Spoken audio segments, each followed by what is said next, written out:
Racikan Berita 1. Bismillahirrahmanirrahim. Assalamualaikum warahmatullahi wabarakatuh.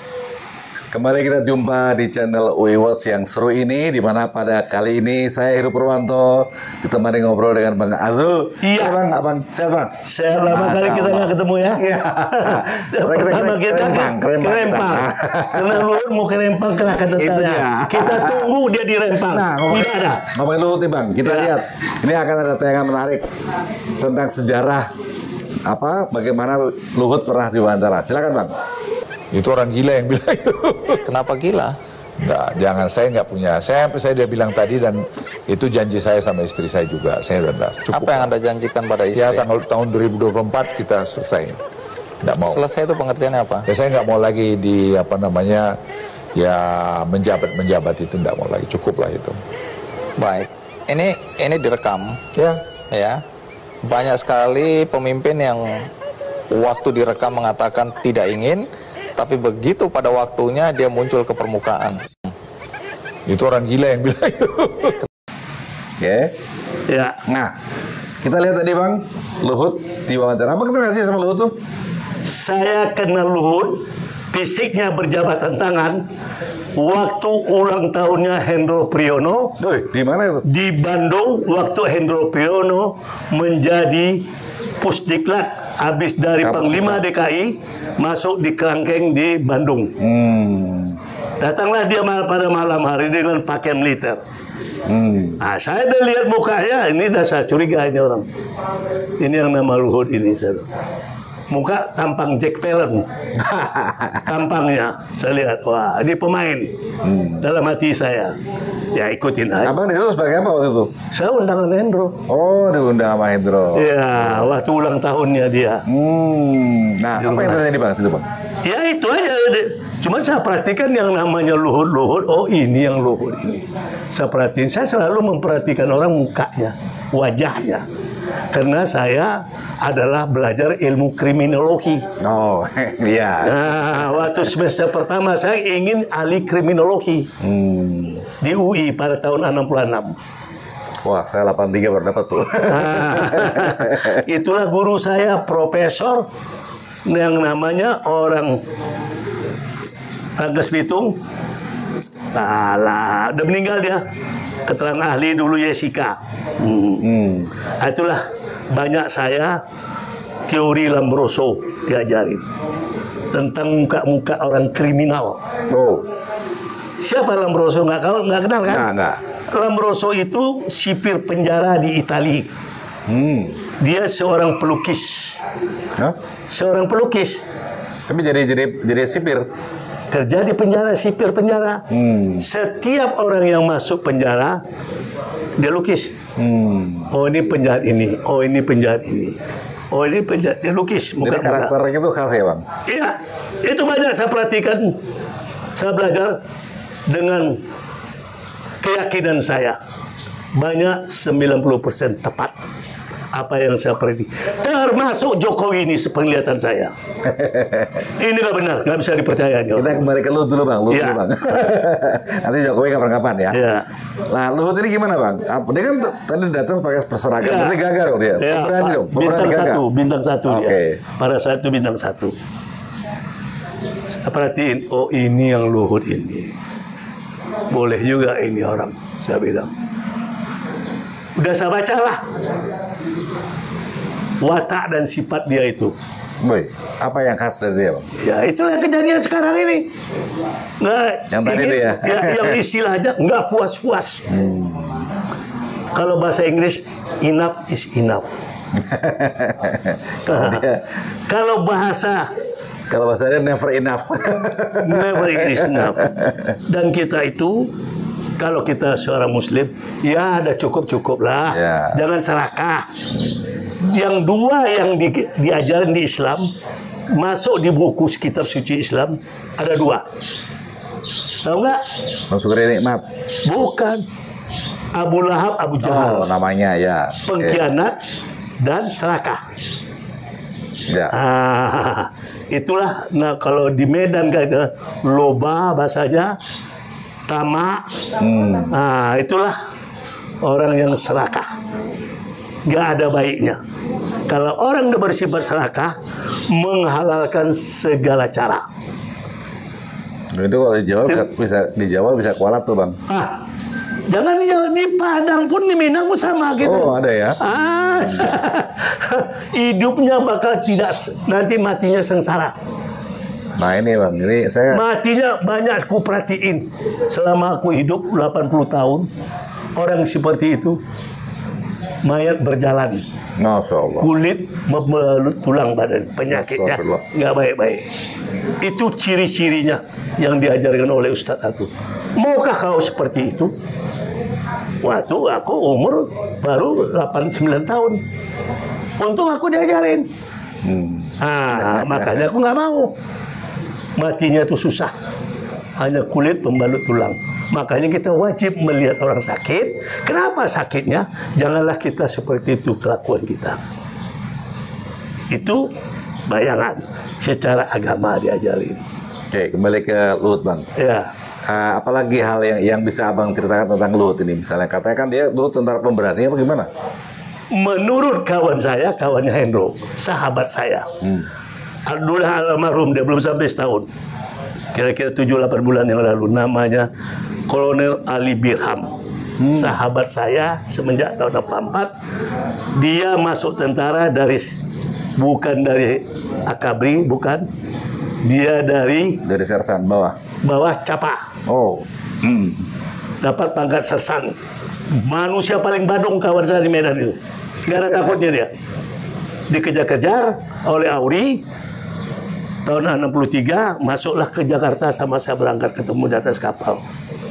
Karena dicari-cari oleh PGT. Auri rumahnya ke situ Berazam. Jadilah tentara, masuk pos Intelstrat di Bogor. Keluarlah dengan pangkat sersan. Dengan segerombolan teman-temannya itu, yang badung-badung ini. Itulah kawan saya tahun 64. Termasuk Kapten Tamrin. Terus hubungannya dengan Luhut? Dengan Luhut. Ceritalah dia. Gimana kau kenal Luhut nih, Bir? Aku dikirim Hendro. Si Luhut sama aku. Mengapa? Suruh ngajar dia. Mengapa? Dia tidak lulus Sesko. Nggak lulus Sesko. Bagaimana supaya lulus Sesko? Belajarlah sama aku. Lantas, belajar sama kau. Apa yang kau ajarin? Karena lulus, dia jawabannya kalau itu jawaban kau ya nggak lulus lah kau. Bodoh kau, kata kawan saya ini. Sekarang aku tes kau. Kau coba kau tulis. Apa itu kambing? Buat. Nih, kertas lembar. Dia tulis. Bogana, begini. Salah kau nih. Tahu kau nggak kambing itu? Kalau kau tentara berpikir singkat, tepat, nggak usah bertele-tele. Kambing binatang berkaki 4, berbulu. Kalau dia kena air, embek. Nah, itulah kambing. Itu kambing udah cukup. Ngapain kalau begini-gini? Oh gitu ya, Bir ya? Iya. Terus, kubat dia. Kamu menyerang satu pertahanan musuh. Buka si gambarnya. Bagaimana caranya kau menyerangnya masuk? Makanya tolol kau, katanya. Bukan begini jawabannya, katanya. Jadi bagaimana Pak Ali? Dijelasin begini. Sebagai seorang tentara. Hari situlah aku nilai tolol dia. Tapi bisa dapat pangkat jenderal, Bang ya? Bisa pangkat jenderal, bukan jenderal karir. Dia itu penghargaan karena pada Gus Dur, dia yang mengawal Gus Dur, Soeharto tidak suka dengan Gus Dur. Dia yang meloloskan supaya dia jangan ketua. Jadi kesimpulannya dia berkhianat. Kesimpulannya, disitulah jasa diberi Gus Dur ya. Jadi duta besar di Singapura, habis itu jadi menteri pengurusian. Dia disuruh di situ jangan dia lolos pencalonan ketua NU. Kan Pak Harto yang nggak suka sama dia. Dikirimlah dia. Ternyata dia yang mengomporin, yang membuat dia lancar Gus Dur menjadi ketua NU. Nah, itulah di situ aku baru nangkap dia siapa dia demi kepentingan. Jadi kiri kanan oke. Yang penting dia untung ya. Yang penting dia untung. Gus Dur senang, tapi Pak Harto kecewa. Makanya dia tidak dapat bintang 4 karir. Nggak pernah menjadi Panglima. Itu aja indikatornya. Ya. Dia komandan Korem kalau tidak salah aku di Jawa Timur. Nah, jadi apalagi yang terbuka di depan umum diwawancarain oleh Kick Andy. Ya, tadi. Ya. Aku terkejut juga. Dan itu pernah juga sama si Silalahi. Rossi Silalahi. Bahasanya dia tidak mau lagi. Udahlah Pak Luhut. Apa iya? Ya kan saya udah janji sama istri saya nggak mau lagi begini, ya udah. Ini saya nggak yakin. Hebat juga si Rossi ini pikirnya. Rossi aja nggak bisa mengukurnya. Ya itu udah saya sama istri saya. Jadi kesimpulan, ini manusia tidak konsisten dan konsekuen, tidak bisa dipercaya jadi pejabat. Mohon maaf, Pak Prabowo masih manggil bapak saya ini. Udah, pecat aja dia lagi. Si Luhut ini. Apalagi dibongkar oleh Salim Said. Siapa dia? Apa itu Bang? Nggak tahu. Ya, kita cerita lagi Bang. Bahwa itu Pak Beni yang cerita sama Salim Said. Salim Said buka. Dia pamannya itu PKI yang lari ke Australia. Makanya dia so berani dulu. Oh itu keren, pakai baju PKI itu keren. Zaman anak muda katanya. Iya. Jangan coba-coba katanya. Nah, itulah pamannya.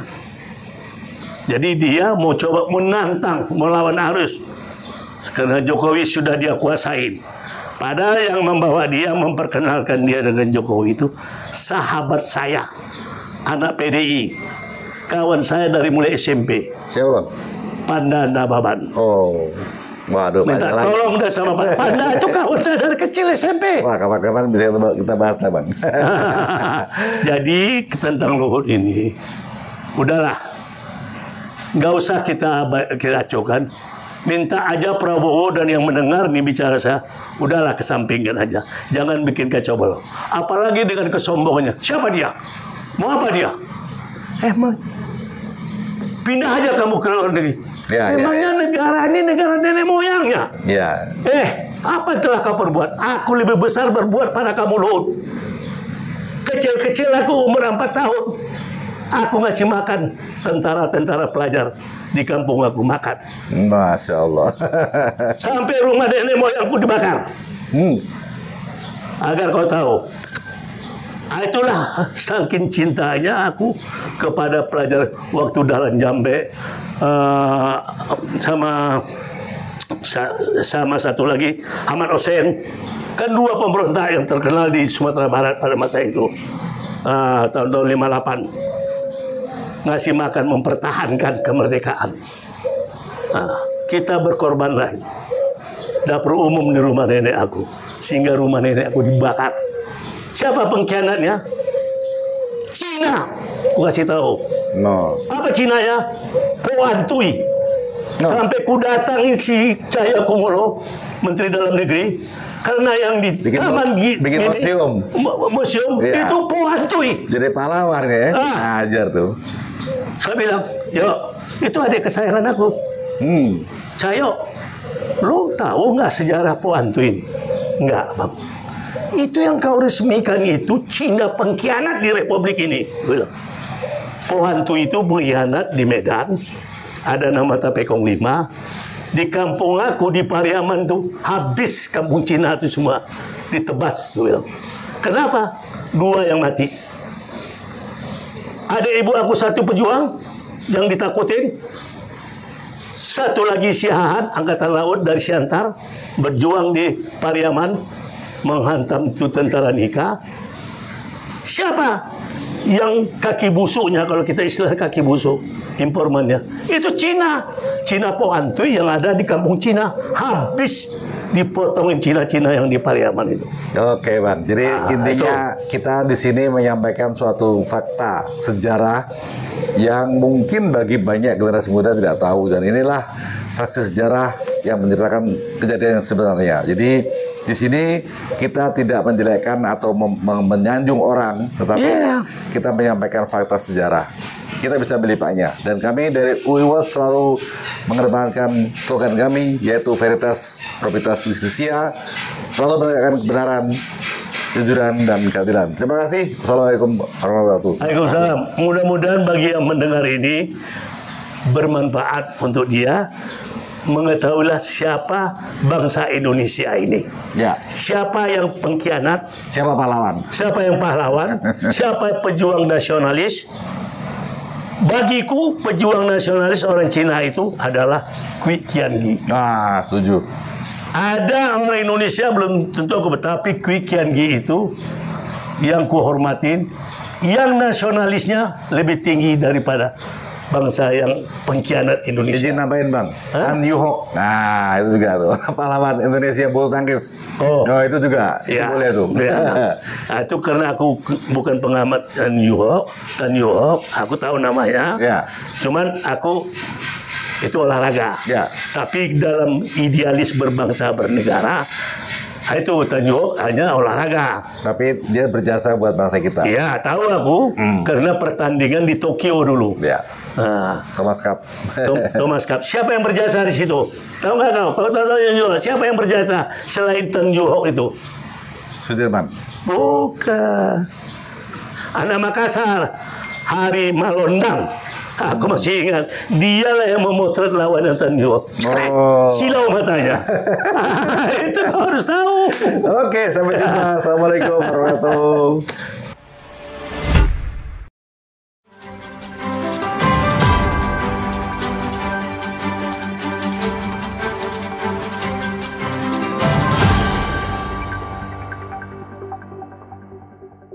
Racikan Berita 1.